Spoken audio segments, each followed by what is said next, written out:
The UFC takes over Seattle this weekend, and this card has been cut, pasted, sewn up, stitched together. It's not even sort of the card that we expected when this thing was announced and when fights started getting added. There are just about as many, if not more, canceled fights on this card's history than there are actual current fights, which I believe we have 11 at the time of recording. So if you're watching this and I'm covering a fight that is no longer on the card, or I don't have a fight that was recently announced, think to yourself, oh yeah, there's probably a pretty good chance that just changed and he'd already recorded this video. So bear with me. I'm going to do my best to cover this one, but it keeps changing and I'm recording on Monday.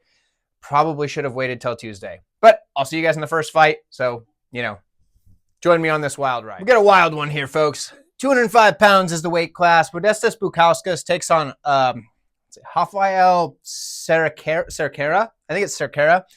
I swear I got it right last time. I don't know. Cerquera. We'll call him Cerquera. That sounds right. Cerquera's 4-1 in his last 5 fights. He's 11-1 on the career. On the other side, Bukauskas is 4-1 in his last 5 fights.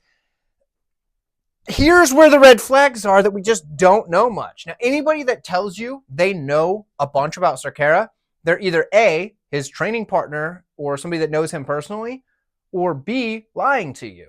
We don't know much. There's not much tape out there. There's a few little bits from the regional scene, not very much whatsoever. And then we saw his one fight in the UFC, and that didn't tell us much either. So anybody that's like, oh yeah, I know all about this guy, I can tell you everything he can do well, they're either lying or they know him personally. That's all I can tell you. So be careful. I'm doing my best, and I'm kind of inferring some here. He seems to have a good body kick, that's for sure. He seems to be just decent overall in the striking with some power. Seems to be a good grappler. Seems to have decent takedowns, and the ground and pound from the bit we've seen is pretty good. Other than that, we don't know. And I'm really reaching. On the other side, Bukauskas, we know a lot about him. His fights are out there. You've seen him in the UFC before, Cage Warriors before, things like that.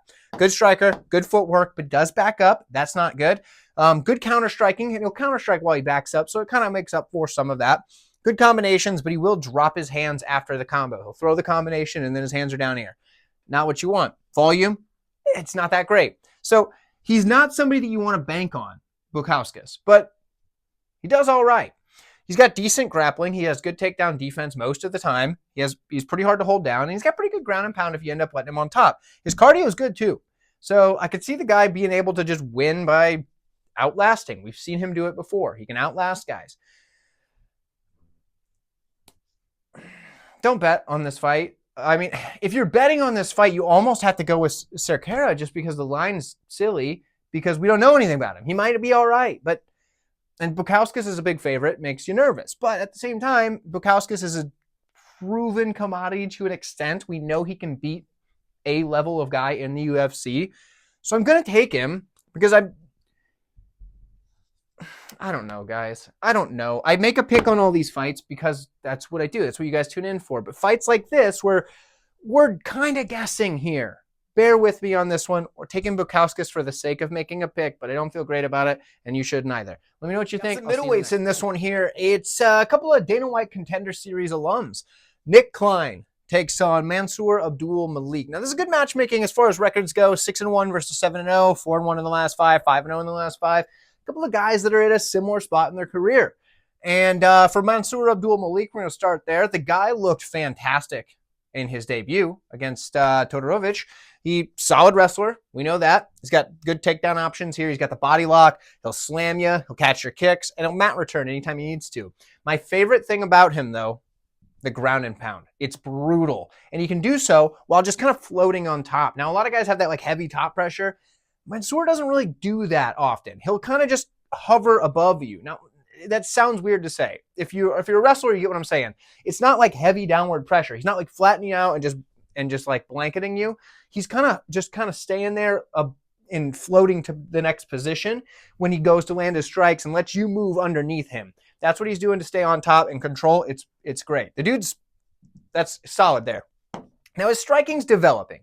He has a lot of power and he's got a good rangy jab, but the dude is wide open to counters. It's a development. He's a physical specimen, and that's going to carry him in the striking for a little while. And if Todorovic wasn't able to really make him pay for the being open to counters part, I'm not sure Nick Klein's going to be able to do it, but there is something to be said for Nick Klein. We'll get to that in a minute. But I do think that in the striking, his power and range is going to be enough to allow him to get his wrestling going in most fights, at least at this point in his career. For Nick Klein, if you remember, we were on Nick Klein's side for the Dana White's Contender Series when he was a decent-sized underdog. And Nick Klein, also to his credit here, is a training partner of one Wes Schultz. Now, Wes Schultz, if you remember, was the opponent for Mansur Abdul-Malik on Dana White's Contender Series. That's interesting, isn't it? Because you don't think Nick Klein would take this fight if he doesn't think that he's got a bit of an edge here based on that. Because Abdul-Malik was originally set to fight Tricoli. I believe it was Tricoli.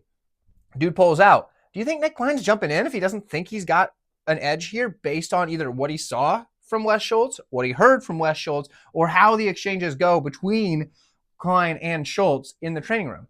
That does make me think that Klein sees something. Now, I could be reading into this too much. It could just be like, yo, the UFC's offering me a payday and I'm going to take the payday. So there could be that. But for Nick Klein, he's not a bad grappler either. Solid grappler, I would say. His takedowns are good. He's got deep entries. And when he takes somebody down and gets to the body lock, he'll stay there even when they start to work back up. So he can work back to the mat. Now, unlike Abdul-Malik, who floats, you got Klein, who likes to flatten you out and grind. He's a grinder. He's the traditional top pressure, break you down and just grind one out. Now, he's got a tight squeeze when he goes for a submission, and he is pretty good at locking those suckers up. So he is live for the sub here. In the striking, he's got a decent leg kick, and he will poke the jab out there.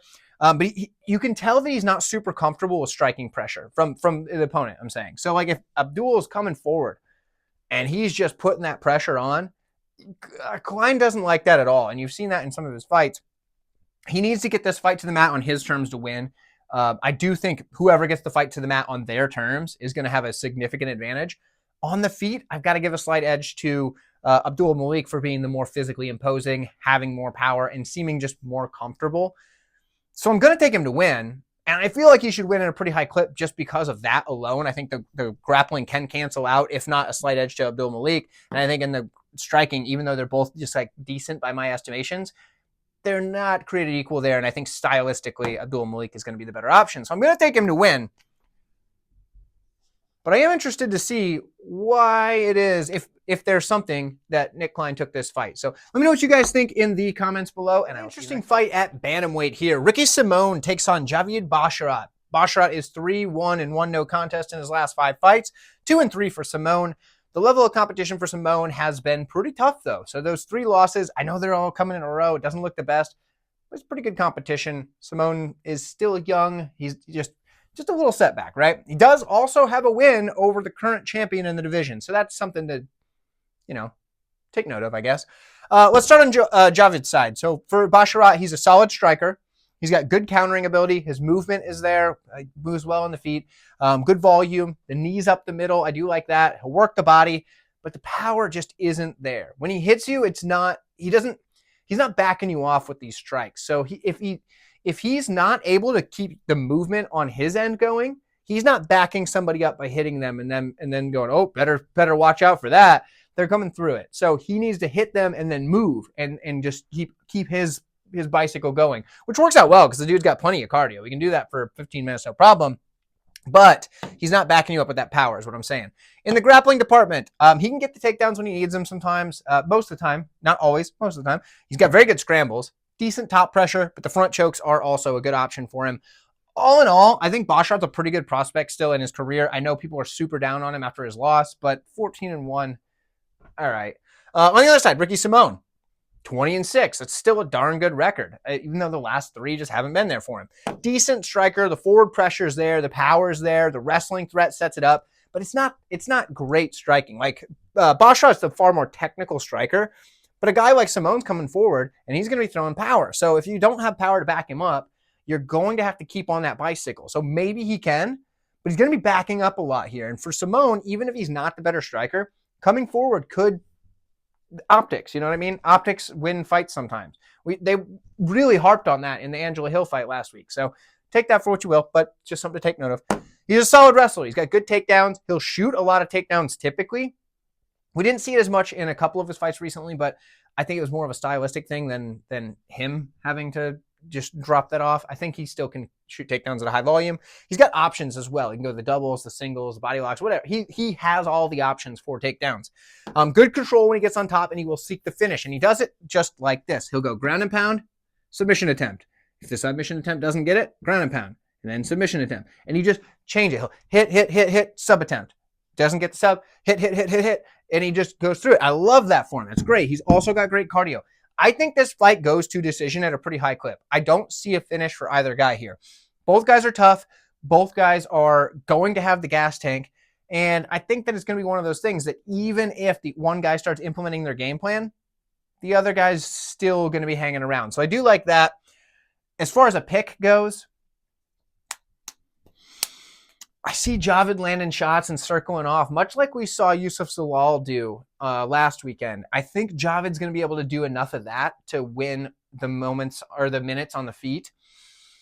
Simone's going to have his spots. I think he might secure a takedown at some point. I just think that the scramble's going to go in there at some point as well, and they're going to get back to their feet. I think it's going to be Javid edging out a decision, but I'm more confident that we get to decision than I am in Javid's win in the decision, if that makes sense. Ultimately, for me, this is a fight where I don't trust the line on Javid, but I don't feel good enough about Simone's chances to play some money line there either. So I'm probably just going to crack open a root beer, kick my feet up on the coffee table, and watch this one as a fan. So that's what I'm going to do. Maybe the over is a play. I don't know what the line is right now, so maybe it's not. Let me know what you think. I'll see you in the next notice matchup that is just par for the course for this card, honestly. We got so many of them. Nursultan Ruziboev, who is 4-1 in his last 5 fights. He's back at 185. Went down to 170 to fight Buckley. That probably wasn't the best move. Buckley's good, and 170 is way too small for a guy this big. He's like 6'5". He's taking on Eric McConico. Now, McConico is making his UFC debut. He's 5-0 in his last 5 fights. The guy is one of those MMA lab guys, so he's getting some good work in with some top training partners. We hear Jared Cannonier talking about him quite a bit, not just in the last fight that was last week, but around his fights in the past as a guy he's mentioned as one of his training partners before. So there is that. Got good training partners. Obviously, Jared Cannonier is one of the better ones at 185 to have working with you, so that helps. Now, when we look at the skills, Eric McConico, he's pretty good everywhere, and there are a lot of things I like, and there's a couple of things that just concern me at the UFC level. But things I like. First off, he's a good striker. His front kick, I love it. It's one of his best weapons, in my opinion, in the striking. He puts it anywhere he needs to, right? It's very accurate with it, but it's a weapon that guys just don't quite see coming because he sets it up well and he doesn't give away that it's coming, right? So that front kick, a lot of times it's going to the body, but he can move that right up to your face if he needs to, and he does a darn good job with it. It's my favorite one of his weapons on the feet. Let's put it that way. Good combinations, works the body really well, and he's got a nice sneaky head kick as well. He's not he was a wrestler coming in to MMA as far as like skill set goes, but his striking is probably the thing he seems to favor more in his recent fights. And it might just be because of the level of competition, but it also might be that he's one of those wrestlers that seems to start to like the striking. I don't blame him. He's a good striker. He's also a good grappler, but he doesn't really pursue a ton of takedowns. He's not out there like, shooting for the hips, things like that, but he likes to catch kicks. He likes to, kind of work somebody up against the cage. And then if he's got them up against the cage and he's working his striking there, he'll mix in a takedown when he needs to. So it's not like he doesn't wrestle. It's just not his first option typically anymore. Good top pressure. Now his takedown defense is interesting because in the open mat, it's not that great. He will get taken down open mat. He'll work back to his feet. Don't get me wrong. He does a really good job of that. But up against the cage, he's got pretty good takedown defense. So if you want to get this guy, you need to the mat anyway. You want to get to him out in the open mat. That is where he seems to struggle with takedown defense. For Ruziboev, he's a good striker-ish. Like he's got good long straight punches, got tons of volume on the feet, plenty of power. I mean, guy can crack, right? But the problem is he's tall. He's like 6'5". So he does that tall guy thing where he'll back up with his hands down like that. It's a thing that tall people do because until you get to the highest level, people don't make you pay for it. He hopefully, and for his sake, is learning how to not do that, but we haven't really had any reason to believe otherwise. So for now, it stays. Good grappler. He attacks the submissions, particularly with arms. He likes to go for the Kimura and the armbar. Those are his two best moves. And Kimuras and armbars are both kind of low percentage, but one thing I do like is that he'll use that Kimura as a sweep. They're low percentage in MMA anyway, because it's tough. Like, Arms are slippery, first off, once you get sweating and stuff like that. And then also, if you're going for like an armbar to Kimura and the other guy hits you in the face, like it's hard to hang on to that and then finish it. It can be done. I'm not saying it can't, but I can already see the comment now. Oh, I've seen people get arm bars in MMA. Yeah, I understand. I'm just saying it's lower percentage. That's why you see more things like rear naked chokes, where it's harder to hit the guy like this and make him let go of the choke. Whatever. Make your comment. I don't care. He advances position well, and he uses the ground and pound to set up his submissions. I do like that. Now, the red flags for Ruziboev. His takedown defense is not very good. And when he gets the takedown, his top control is not very good. I think we get a lot of striking between these two, even though both guys do have grappling as a big weapon in their game. I think we get a lot of striking here. And I've gone back and forth. I flipped my pick a couple of times on this one. I just don't feel like we have enough information to really be confident in either side in this one, because McConico's best win on the regional scene, I believe, is like Maki Pitolo, which, sure, Pitolo's a good regional fighter, like, don't get me wrong, but Ruziboev's in here fighting guys like Buckley, and sure, he got beat by Buckley, but he's in there fighting the likes of Buckley. Yeah, it's a big contrast so I wanted to see how these two match up against each other. I think this is going to tell us kind of where McConico sits in the division, because he's the one I don't have the answers for. I kind of have an idea where I think Ruziboev is, but McConico could be better than I think he is, or he could be worse than I think he is, and it's hard to say. I'm going to ultimately side with Ruziboev in a very cautious spot where I am staying as far away from this one as I can. So do with that information what you will. Let me know what you guys think in the comments below, and I will see you next. This fight was actually the last one that I made a prediction on. In my little notebook where I put my little check mark by who I think is going to win, and then I write my confidence ratings, all that stuff. I didn't put a check mark on this one until a little bit before recording this video, because this is a tricky one. And you wouldn't think so if you look at the record, because we have Iwan Cutelaba, 2-3 in his last 5, and he's taken Ibo Aslan, who is 5-0 in his last 5 with only 1 loss on the career. But when you look at it, the majority of the guys that Ibo Aslan beat before coming to the UFC are guys that, like, your alcoholic Uncle Ron, who said he boxed in high school, could probably take out. So it's not like these guys are any good. And then he lost to Anton Turkali on the regional scene as well. Sure, he got that win back once he got to the UFC. So it shows that he's making improvements. But like, of the 14-1, a lot of those are really, really low-level wins. So he's looked better. He's looked pretty good in the UFC thus far, but even then, who's he beaten? And then you look at Cutelaba, who's looked really bad at times, but he's also fighting a lot better competition. So it's another one on this card. We have a few of these where it's like the level of competition difference kind of makes it tricky for you. For me, I see some things I like for Ibo Aslan. I think he has decent striking. He's got a really heavy leg kick. That I like. And he's got some powerful hooks, but he does get a bit wild and reckless. I think if this is striking, Aslan is going to win.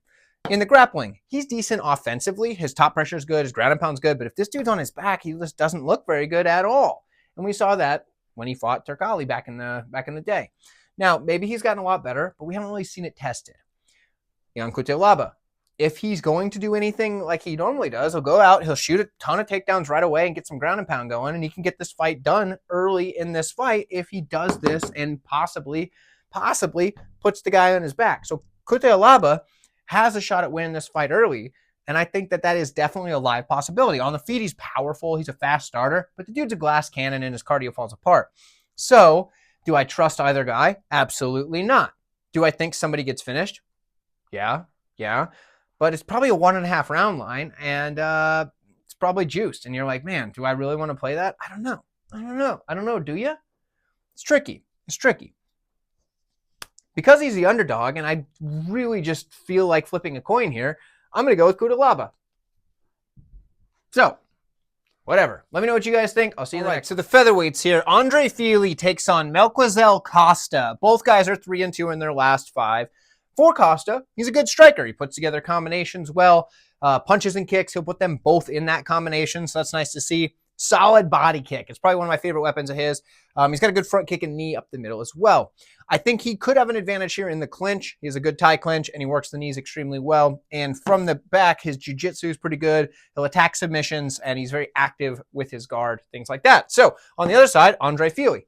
He's a good striker. He uses his length really well to pressure while maintaining range. So he'll keep guys at the end of his long arms because the dude's got a really long wingspan.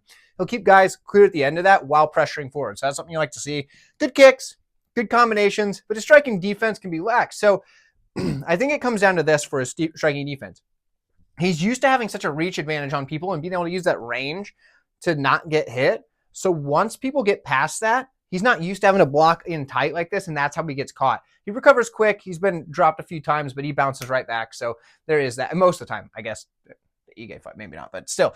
Typically, he bounces back quick. He recovers well, but he does get hit if you can get inside that distance. Good grappler. He has very opportunistic takedowns, which I do like. It'll come in the middle of a striking exchange, things like that when he sees his opening. Excellent scrambles. Uses his length really well on the mat, but his takedown defense can be suspect as well. He's mostly offense and less defense. That's kind of Andre Fili for you. This is a good fight. This is a really competitive fight. I got to go Fili, though. I think he's going to be able to keep that range and land his strikes on the feet. I think on the mat, he'll be the one on top more often than not. And if he's on top more often than not, he'll probably be winning. You know what I mean? You can lose on top, but it's not as often. So we're going to take Fili here, but this is a close fight for a reason. Let me know what you think. What are those last-minute matchups we talked about? This one is between a couple of freak athletes here, right? Alonzo Meifield takes on Juicebox Julius Walker as he makes his UFC debut. This is going to be in the light heavyweight division. Now, Walker's undefeated at 6-0, but he's very, very young in his career. He's had these fights pretty quickly. He's been out there putting in the work, right? He's fighting Alonzo Meifield. He was 2-1 in his last 5, coming off a couple of knockout losses. Not the best, but far better competition than anyone Julius has faced because, I mean, the guy's been out there on the regional scene at only 6-0. So this is a big step up for him. It's how are these skills going to translate? That's what we're here to find out. For Walker, he's a decent striker. I like that he keeps a high guard as he comes in, but what I don't like is that he'll drop his hands whenever he starts throwing. Instead of keeping one hand, up somewhere in this vicinity, he'll start bringing them down here and throwing his punches, right? That's not what you want to see when you're looking at a guy's defense. But when he just comes in and he's looking to maybe grapple or push somebody up against the cage, that's where he's going to keep these hands up and come in. And that's okay. I do like that. So he's probably not going to get caught first thing when he comes in. It's in an exchange. He's got good volume. He's explosive. You see these flying knees. The dude's a freak athlete. Extremely tall, extremely explosive. And the dude seems to have a crazy gas tank just because, we'll get to it in a minute when we start talking about his grappling. But yeah, his grappling seems to be at a high pace the whole fight, regardless of how long it takes. Now, he's a good grappler. I like the cage push, and I like the dirty boxing there. He mixes in elbows. He'll go down low with the punches. Not too low, but to the body shots. He does a good job with all of these things. I like that a lot. He is hard to control on the mat. He's got good sweeps. He'll use that Kimura sweep. We saw that in the Bartling fight where he went for the Kimura, knowing probably not going to get a Kimura in MMA very often, but use it to sweep, and he did a good job with that. He's active from his back, like I said, with the sweeps, but also he'll be attacking submissions, things of that nature. Decent takedowns. I wouldn't say they're great. And once he gets you to the mat, the top control is not very good because this dude's putting in a lot of work to get all the takedown after takedown after takedown, but these guys are just getting back up. He's getting a lot of takedowns in fights that are not even lasting 3 rounds. You know what I mean? So for me, the top control is a problem. Even though he grapples at a high pace and he's able to just keep working because he's got the cardio, he's just not getting much top time with these takedowns against guys that aren't that good comparative to Alonzo Meifield. So when we look at Alonzo Meifield, decent striker. He's wild on the feet, but he's extremely powerful and he hits and he's fast. So he's fast and he hits really hard. That's what I'm getting at. With the wrestling, pretty good wrestler as well. He's got powerful slams. His takedown defense has held up pretty well for the most part in his career. Works to get back up if he's taken down. He does have good top pressure and his ground and pound is brutal. In addition to that, he's a freak athlete of his own, right? I mean, the guy is an athlete. That is what he is. Played football at some college or something. I don't know. But either way, dude's a big athlete, strong, powerful, explosive guy.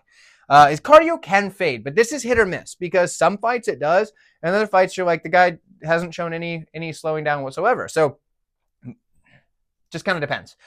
For me, ultimately, though, I got to go with Alonzo Meifield. He's a proven commodity. I know he's coming off of a couple of losses, but the level of competition here is just so different between these two.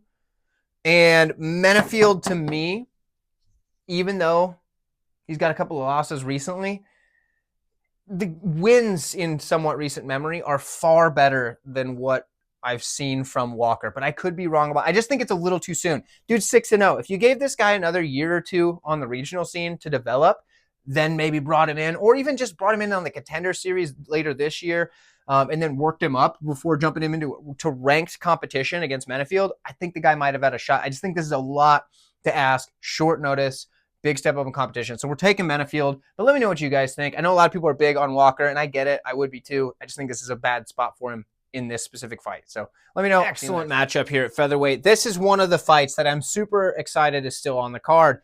John Silva takes on Melsik Baghdasaryan. Now, Baghdasaryan, he's 8-2 on the career, 4-1 in the last 5. John Silva, 14-2 on the career, 5-0 in the last 5. This is good matchmaking. This is a good fight. Both guys are strike-first kind of fighters. I love this. For Melsik Baghdasaryan, dude's an absolutely excellent kickboxer. His striking is solid. He's got nasty kicks. The kicks are his best weapon. If he keeps this at kicking range, he might have a lot of success in this fight. He's got good footwork, good counter-striking ability, and he puts together combinations, mixing his punches and his kicks very well. He's also got a good clinch. He can get the trips from there, and I could see that being something that he uses when the fight starts to get into that boxing range where he might struggle with somebody like John Silva.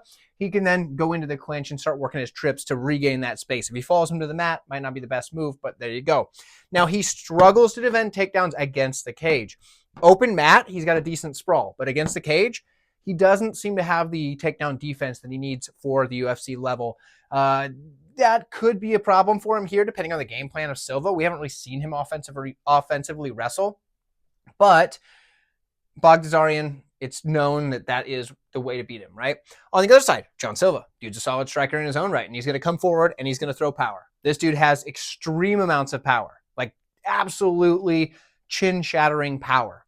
He's extremely accurate. He's also got a very quick head kick. He's light on his toes. I dropped my marker. He's light on his toes, but his hands are low, so I could see him getting tagged up and countered a little bit at times by the very, very skilled striker in Baghdasaryan. But I think punch for punch, the power is going to be on Silva's side. Kick for kick, you might give it to Baghdasaryan. We have seen a quick guillotine from Silva on the regional scene. We haven't seen much from him in the grappling since he's gotten here, and a lot of his regional tape is extremely hard to find. It was scrubbed from the internet prior to his Dana White's Contender Series stuff. So there is that. Let's be honest, guys. I'm not getting in front of the Gene Silva hype train. I'm letting that thing keep on going because this dude looks legit, and the guys that he's putting out, that's impressive. I think he's going to be able to get it done over Baghdasaryan here, but Baghdasaryan's going to look good until he doesn't, is my guess. And I think Gene Silva probably catches him at some point, or we see him come out with a real grappling-heavy game plan. That's a possibility. But I'm taking John Silva, sorry. Let me know what you guys think. Remember in the intro when I was talking about this card kind of being cut and pasted? Well, that's what we've got here. Rob Font was originally scheduled to face Dominic Cruz. Dominic Cruz has now retired due to another shoulder injury. The guy's littered with injuries. It makes sense. There just wasn't any coming back at this point in his career. So Rob Font's out of an opponent. Well, then you look at John Matsumoto, who steps in, but was originally scheduled to face Chris Gutierrez here in a couple of weeks. So now he just moves the card up a little bit. So we get 140-pound catch weight. At least that's how I understand this all came together. I think that makes a lot of sense. But anyway, so here we have Rob Font taking on John Matsumoto. Now, Matsumoto is undefeated, 16-0, 5-0 in the last 5. 2-3 in the last 5 for Font. However, the change in camp, he switched up to TriStar. That did seem to bring him some good improvements. That seemed to make him look quite a bit better in his last fight. So Rob Font, although looked like he was on a bit of a skid, has now shown some developments, some changes. So let's break this one down. For Matsumoto, he's good pretty much everywhere, right? He's a good striker. He's got good combinations. His front kick is solid. He's got a really solid leg kick as well, and he's durable. His kicking game is probably going to be his best weapon here because if he gets into the pocket and starts trading, Font's a gosh darn good boxer, so that could be a problem for him. But if he's able to keep it at kicking range, I could see him having some success. In the grappling, This is something that I think he's going to want to use early because he does have good grappling. He does have a powerful double leg. And if he can get that going and get some top time, I think he can bank some rounds here. He's got good sweeps if he ends up on his back. He's got a nice choke arsenal. So he seeks the choke as the finish as opposed to a joint lock. Not that he can't. I'm just saying that's what he goes for most. But he is at times willing to work off of his back and start chasing things. That can be a problem for him at times. I don't know that he's going to get taken down in this one because Font's going to be looking to box, but who knows? TriStar's been working with him, so maybe he's changed. He showed a lot of cardio in his last fight with Brad Katona because Katona's a guy that really pushes a pace, and Matsumoto was able to keep that up. So I do like that for Matsumoto. On the other side, we look at Rob Font. Rob Font is a solid striker, predominantly a boxer, but I mean, he can throw some other stuff if he needs to. Very good volume, very accurate, and he's got excellent footwork.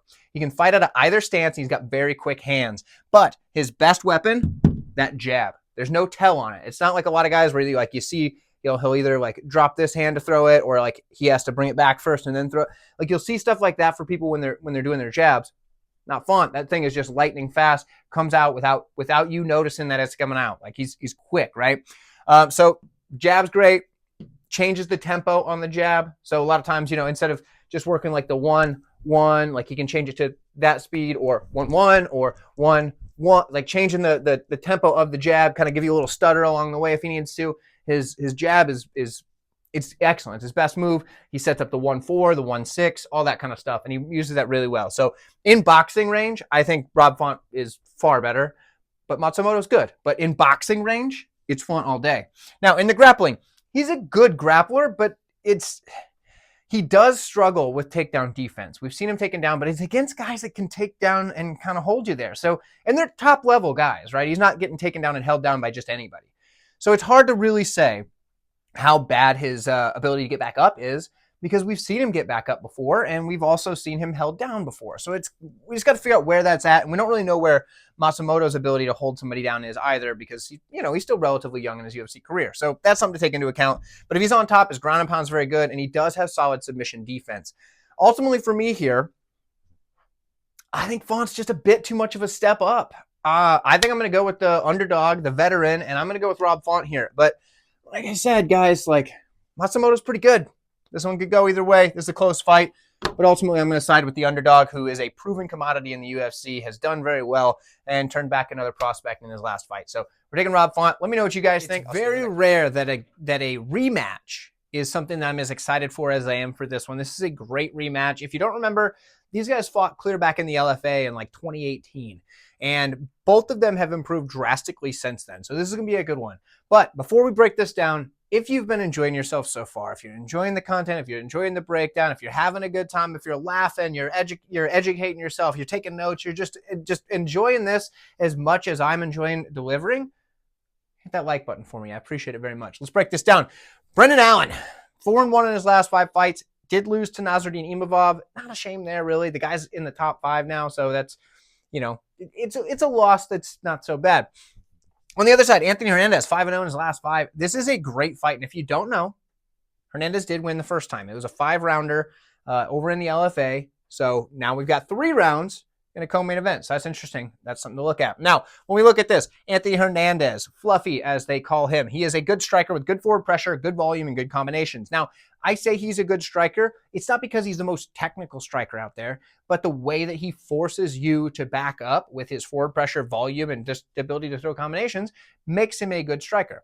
He's a solid grappler. This is where he's even better. He's got good takedowns. The volume is there. He'll chain his attempts, and he can mat return with the best of them. He'll attack submissions. He scrambles extremely well, and the pace that he grapples at is what breaks these opponents of his. His high motor and his cardio, this is what really, he just weaponizes that better than anybody else in this 185-pound division. On the other side, Brendan Allen.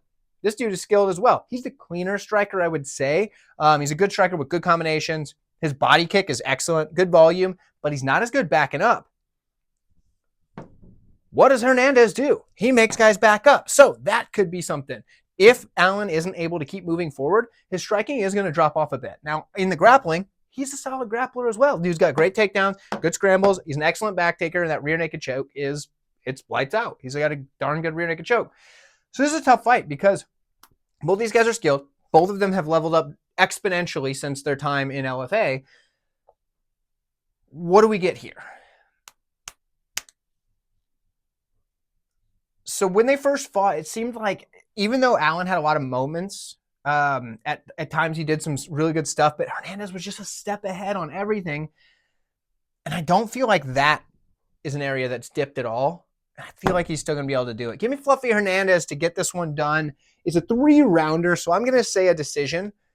Maybe 29-28. I think Allen could steal a round in there. That's what I'm going with, but it's a rematch. They don't often go the same. So unanimous decision, Anthony Hernandez, is what happened last time. Could it go the same? Sure, it's happened before, but that is a thing. That is a saying that people say. Let me know what you guys think, and I will see you. Bantamweight's up next. It is Henry Cejudo taking on Song Yadong. Now, just a reminder, hit that like button for me. I appreciate it. It goes a long way. It doesn't cost you anything. So let's break this fight down. 135-pounder, both guys 3-2 in their last 5. This is a really good opportunity to find out if Henry Cejudo still got it. He hasn't had a win in a long time, but he's only had a couple of fights since returning from retirement, and they were against the highest of high level. For Song Yadong, the dude's been up there, got to the upper echelon of the division, and kind of stalled out. So where does Henry Cejudo fall? Where does Song Yadong fall? That's what we're going to find out in this matchup on Saturday, but today we're going to try to predict it. Now, for Yadong, he's a solid striker. I think he's probably going to be the better striker of the two. Probably. He's got good volume, he's got good movement, and he's got good power. These are 3 things that I think are going to help him a lot here. He puts together combinations, and he can work the body extremely well. He's got fast hands, but sometimes he leaves himself open for counters because he'll maybe rip down to the body and then leave that other hand right here, and it'd be open for a shot. Sometimes he'll do things like that, and that could be a problem because he's fighting Cejudo. Cejudo's good. He's been a world champion in multiple divisions, you know what I mean? But he's a good wrestler as well. Decent takedowns, decent takedown defense. He's got good scrambles. He's not a great wrestler. He's not top tier, but he's decent, and he's pretty good, I'd say. If he has a wrestling advantage, he can use it effectively, is basically what I'm getting at here, and he does a pretty good job with it. But we've also seen him out-wrestled before, but it's not easy to do.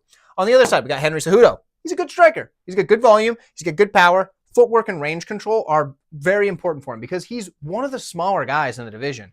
In fact, he was small kind of in as far as like height goes for flyweight.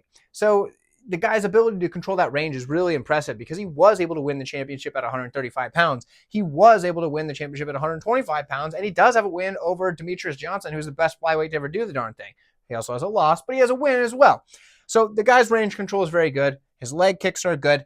His wrestling, though, I mean, the dude won an Olympic gold medal. It's obviously good. He's got gosh darn good wrestling. He's strong wrestling skills. Takedown defense is there. He's got great takedowns. His single leg is probably his best weapon, and I love that for him here. I think if he goes to the single leg early and often, he's going to have some success. Can he do that over 5 rounds? That's a good question. He's got great scrambling ability. Very few people can out-scramble Henry Cejudo. His wrestling is really, really solid. At least you would assume. A lot of people thought he beat Sterling in that return fight. A lot of people thought he did. Not everybody. I thought Sterling won. I even had a bet on Cejudo, and I thought Sterling edged it out. But at the same time, it was competitive enough that people thought that Cejudo won. That's impressive because he was coming off of a big layoff. Okay? Then he lost to Merab. All right. Okay. So what? So we don't know. We don't know how he's going to do in the division at this point. We don't know where he's at. He's getting up there in age. It's a smaller division. I know all the red flags. From what I know, the dude has a high motor and a good fight IQ, and his wrestling is going to be an advantage here over Yadong Song Yadong. I think it's Song Yadong. I don't know. Whatever. If you're giving me a guy who I think has a good fight IQ and a significant wrestling advantage at over plus 200 odds, I'm taking him. I don't care if he's older. We're going Henry Cejudo. Darn it, we're going Henry Cejudo. Let me know what you guys think. Yeah, I know a lot of people are on the Yadong side. I don't blame you. I get it. Dude's younger. Dude's a prospect. Should have an advantage on the feet. But I just can't count out Cejudo just yet. Not after those 2 losses. Now, if he was losing to guys that aren't top of the division, sure. But not after those 2 losses. Let me know what you guys think. Thank you guys for tuning in. I appreciate you, and I'll catch you down the road.